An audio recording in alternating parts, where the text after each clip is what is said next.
আসসালামু আলাইকুম। আজকে এই পবিত্র জুমার দিনে আপনাদের সবাইকে জুমা মোবারক। আজকে এই জুমার দিন, পবিত্র দিন। এই পবিত্র দিনটি সপ্তাহের গুরুত্বপূর্ণ দিন, একটি বিশেষ দিন। এই বিশেষ দিনটি আবার গরিবের জন্য হজের দিন। তাই আপনাদের সবার মাঝে আমি আজকে একটি বিষয় তুলে ধরছি।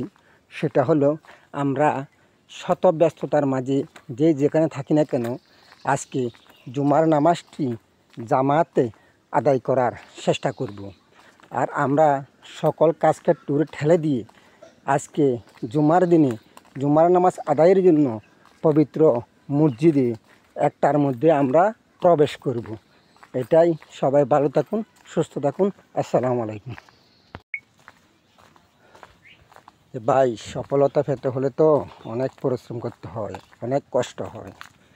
আপনি যদি একটি গাছ লাগান, ওই গাছের ফল পেতে হলে অনেক ধৈর্য সহকারে আপনাকে ওই গাছের সেবা যত্ন করে যেতে হবে। সেরকম আপনি ফেসবুক থেকে সফলতা পেতে হলে দীর্ঘ 1-2 বছর যাবৎ ফেসবুকের সাথে লেগে থাকতে হবে, এবং কি ফেসবুকের যেই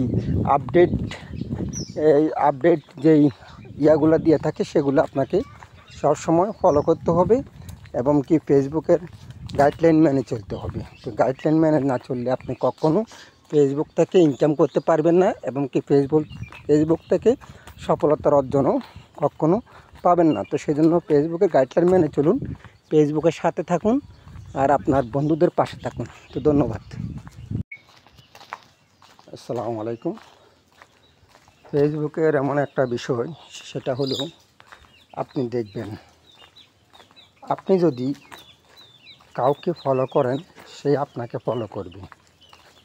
আপনি যদি কাউকে একটা কমেন্টস করেন, সে আপনাকে রিপ্লাই কমেন্টস করবে, এবং হয়তো আপনার আইডিতে এসে আপনাকে আরেকটা কমেন্টস করে যাবে। তা আমি মনে করি, আমরা অনেকেই আছেন 10,000 ফলোয়ারের ঊর্ধ্বে, 20,000 ফলোয়ারের ঊর্ধ্বে, তাহারা কিন্তু নিজেকে অনেক বড় মনে করেন। হ্যাঁ, তাহাদের আইডিতে যাইয়া যদি আপনি 2-4টি কমেন্টস করেন, হয়তো বা 2-1টা কমেন্টসের উত্তর রিপ্লাই আসতে কষ্ট হবে, তবে আপনাকে সে আপনার আইডিতে এসে কখনো একটা কমেন্টস করে যাবে না। তো সেই জন্য সব সময় আমি বড়দের থেকে ছোটোদেরকে আমি খুব ভালোবাসি, কারণ ছোটরাই আমাকে এগিয়ে নিবে। আমিও চাই আমার মাধ্যমে ছোটরা এগিয়ে যাক। তো এটাই। তো ধন্যবাদ, সবাই ভালো থাকুন।